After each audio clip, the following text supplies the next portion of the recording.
حسدت بيجيتن آمادنا دقل همو هيزو لانن سوريا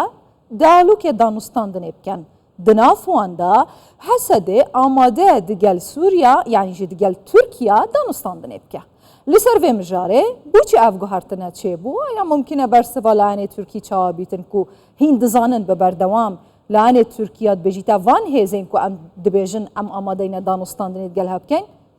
ترور نخوازم وی هفو که بکار بینم لأفر راستیه و هاد بجید جهجای رزگار قاسم نونر مساده لألمانیا هفدم سروک تفگران نوجن یا کردستان دپرسم تو گلک بخیرات یا کردستان 24 سپاس بوی در فتح جاره هجای رزگار گاوا فرماندار گشتی حسدت بجیتن آمادین دگل ترکیا دانستان دنبکن دوی دمیدا دهتا چواته بله ایوار باش سرچوا يعني ابناء يكم جاره هك مجلس سوريا ديمقراط يانجي جنرال مظلوم عبدي سركيشن هزي قصدي في بيامي جعالية متى داين بري ويجي بيامن بفيرنجي هاتن داين قالك جاراجي جبر ام وكي ام نا ايريشكار نا ام ايريشي طرفین دندکن ام پاراستنا خاکا خود کن پاراستنا گلی خود کن و برجواندی گلی خود کن ایریشکار اون جبر به که جی اف بانگوازی دماجمه درد که به بیرانینا دوازدمین یا سالوگرا ربابریا خسر و شورش روجاوای کردستانی و باکور و جلات سوری دما جنرال مظلوم عبد بیکید بیجه اف پیامک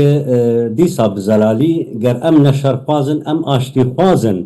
ام دخوازن به ریا دیالوگ به همه طرفین علاق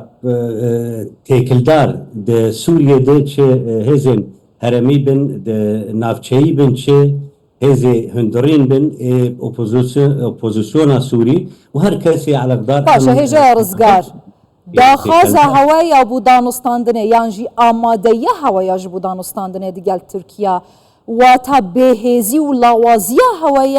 یعنی آماده هوای ابو تنازلان هم بری ترکیه نه بگو من تنازل شخه تنازل تننه یعنی دما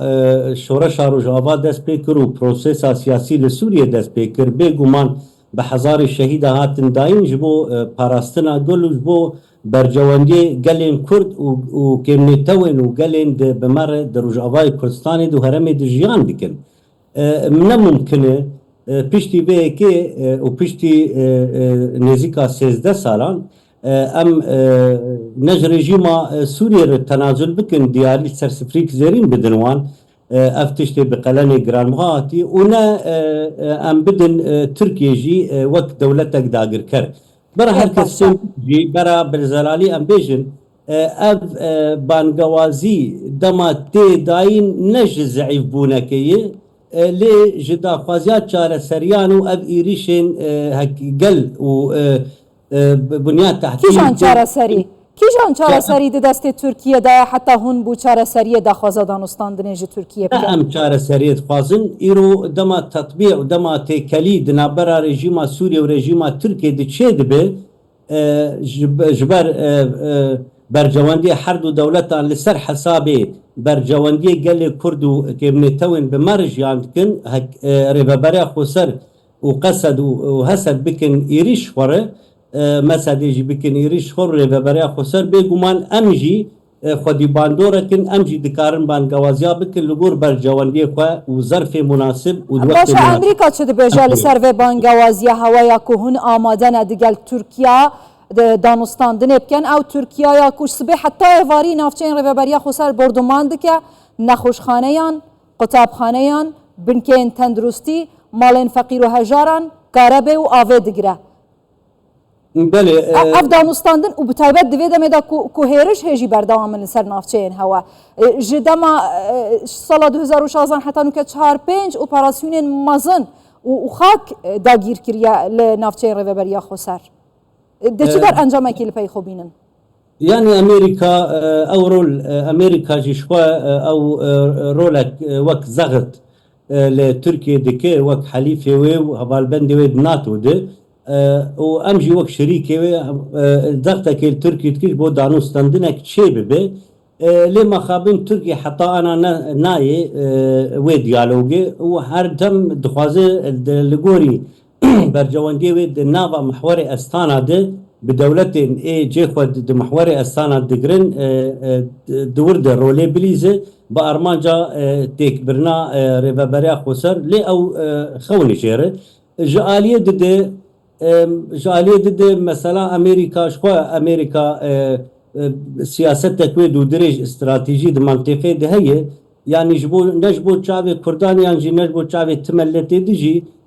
برجواندي خوتيك نابه لي ايرو برجواندي مجي لجينا دقيه هل بامريكا وبفرنسا وبكواليسيون عن دولتي الوي غور وي كيجي امجي سياسات خود كنو اوجي سياسات خود كنو تناقض اجا رزقار راستيه كدلش هيا تمام جكرا ما خو اجي كردم تجي كردي خينا ما ايك يد بيكو برجواندي ونرينه ما لسر هن مجاران جدا بن هر قد برجواندي متن دفي مشاري دا لي تشتك هيا مثلا جبو تركيا ام بيجن هريما كردستاني هريما كا دچارچوبه عراق فيدرال برلمان هيا حكومة هيا الله يخو هيا ستاتويا كاجي صالين وطواحتان كاكو دنيا كاخيني ما ابو رشتي هريما كردستاني وكهريمك يا فيدرال مجبوري جريدانا بيوانديا دقل دوستو دجمنان بكرتي وكرمانجي از بيبجم هريما كردستاني مجبورة بيوانديا خود دقل شامي دقل انقرة دقل بغداد ودقل ويسر دنيا تشيكر برجواندي لسر آستي بيواندي لسر آستي برجوانديين هف بارو هف بشه لي بوفان بيوانديين دناف برا هوليرو انقرة ببردوامي لانين كو كردين من لروجافاي كردستاني وبشه كي باكوري كردستاني هريما كردستاني رخنت كان بو خاطران بيوانديا افدمكي دا هيم خوتن افروكا سرباري في دنيا اوبراسيونا تركيا انجاب دات هين بجن فرمو تركيا ام حاضرين دانوستان دنات قال هوا بكين بوچی بو هوا حلاله بو ما حرامه بله تمجار جوهرت مجار ما ناو مجار تام اویا هجا رزگار مجال بي مش كراماتر تبرسا خود مجال بي مجارنا ابولي ازي برسي واتبدم مثلا حلال وحرام دبي كده تنا سياستا تكرن جبو برجواندي وباراستنا برجواندي قال لي كرد ام بيرنه وام تجاري نلدجي وين وك مسد وقت تفقرانوجن وقت تايبت وك مسد ام بيرنه لي ام لدج ويا كان تشي طرف به تشل باشوري كردستاني به تشل بشديني كردستاني به تشروج اواي كردستاني به تشري خستنك سياسي تيكلدار به دولتك داگركري كردستاني اللي بشد لسر حساب برجواندي قال لي كرد لوي بشيش خوا امي لدج دركبن ام نبيرني مثلا لا ام مثلا ام شوار حلال تكنش غيري خور حرام تكن يعني غيري خور نا ابي لي بيوستي او ايرو سياستي اي منطقه دنافشي تين بيك انيج حما الين طرفدارين كرد تايبت بارتين مازن اي حرشار بشي كردستاني ده تایبەت پارتیا دیموکراتا کوردستان و پارتیا کارکری کوردستان و یەکیتی نەشتمان ئەوانە هەرسیانە ژی گەرەک پێویستە و تێخواستن و ئەرکەک ژوان پەرد لەسەر وان هەک بەرجەوەندیە گەلێن بەشێ دل بەرچاو بگرن دوان تێکەلیادن باشە هێژە ڕزگار پرسا منە داویە بلاوە بیجی کەرەماخۆ هین بەحسا دانوستاندنان یان جی فرماندار حسدت بجید ام آمادین دانوستاندنان دگل ترکیه بکین وکه هزاکا داگیر کر گریسپی سرکانی و عفرین داگیر کریا و تو باران انوان لسر نافچین ریوبریا خسر و باکور روش حالات سوریا حتی روش افریقا بردوامن لهین آمادنین دگل هزاکا کردیا روجاوای کردستان وکه انا کسی رینن و دانوستاندنا بکن هین بحثا کیج برجواندیت کنج کرم خو کی جان لحف کرنه نظام يعني مثلا أنا كسي بروبليم الجموانة نلجم مجلس سوريا الديمقراطية نلجم ريبابريا خو سرب براستي بروبليم الجموانة قال لك جارا بانغوازي وك مسجي ما بانغوازي لديالوج كريب أنا كسير حتى از خوازم باش بين ما جوها ريبابريا خو سر بيانا كي وأنا كسي ديالوج كرن جهان مرحلة كسكنين ام وقت مجلس سوريا ديمقراطيا سيوانا سياسي جي قصد روج ريبابريا خو سرما بان لان كسي كريه هك اب كونغرا كسايتين وتيار سياسي وشخصيات وقوى ديمقراطيه وهيزن سياسي وديمقراطي لسوريا هي من السر كاردك الوقت مسد بشعبديريا اولف بالم منظمه اولف بالم وبامادبونا نونرين وزاره اجدر به هند دولتين اوروبيه حلف ناتو دني ما ام بانجل انا كسيت كنت تبلي ويكون قريب به جبر سيوانك سياسيه قشتيه وبروجاك سوري قشتي هي وبروجاك كردي جيتي هي ام دي سبا انا دريا اكرانا ور ام في بانجي دكن يعني هك انا كسيت تبلي وي به قريك هات قرتن رياضي فكريه ام كان سروي بالشغلن ليه بروبلم نالجمعي براستي